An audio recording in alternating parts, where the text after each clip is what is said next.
Community kitchen സ്ഥാപിക്കാനും ഏത് സംഘടനയുടെ ഫുഡും സ്വീകരിക്കാനും പറഞ്ഞിട്ടുണ്ട്.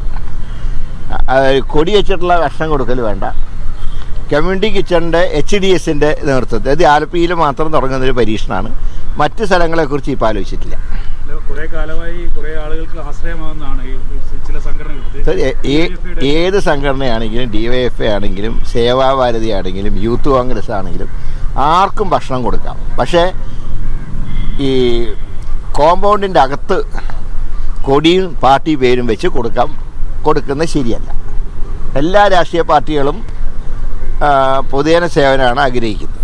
അപ്പോൾ അങ്ങനെയുള്ളവർ എന്തിനാ കൊടി വയ്ക്കുന്നതിനാ? ആരുടെ ഭക്ഷണം ഡിനേ ചെയ്യില്ല. കമ്മ്യൂണിറ്റി കിച്ചണിൽ ആർക്കും പോയി കൊടുക്കാം. അത് HDSൻ്റെ നിയന്ത്രണത്തിലാണ്.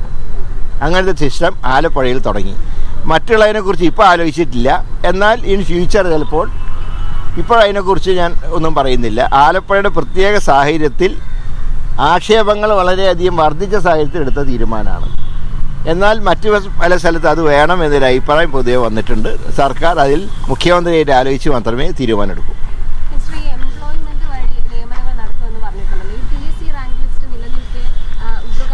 PSC റാങ്ക് ലിസ്റ്റിലാണ് പ്രയോറിറ്റി. അത് ഞങ്ങൾ PSCയോട് റിപ്പോർട്ട് ആവശ്യപ്പെട്ടിട്ടുണ്ട്. റാങ്ക് ലിസ്റ്റ് അനുസരിച്ച് കൊടുക്കും.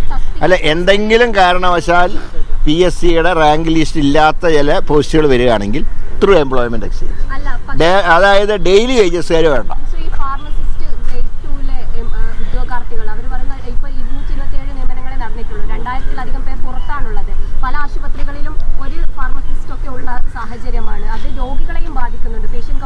രോഗികളെ ബാധിക്കാത്ത രീതിയിൽ അപ്പോയിൻമെൻറ്റ് നടത്തും. PSCയുടെ റാങ്ക് ലിസ്റ്റ് ഉണ്ടെങ്കിൽ അതിനാണ് പ്രയോറിറ്റി. റാങ്ക് ലിസ്റ്റിന് പുറത്ത് എടുക്കുകയാണെങ്കിൽ മാത്രം ത്രൂ എംപ്ലോയ്മെൻറ്റ് എക്സ്ചേഞ്ച്. ഞാൻ പറഞ്ഞതിൻ്റെ അർത്ഥം ഡെയിലി വേജസ് പരിപാടി ഇനിയില്ല.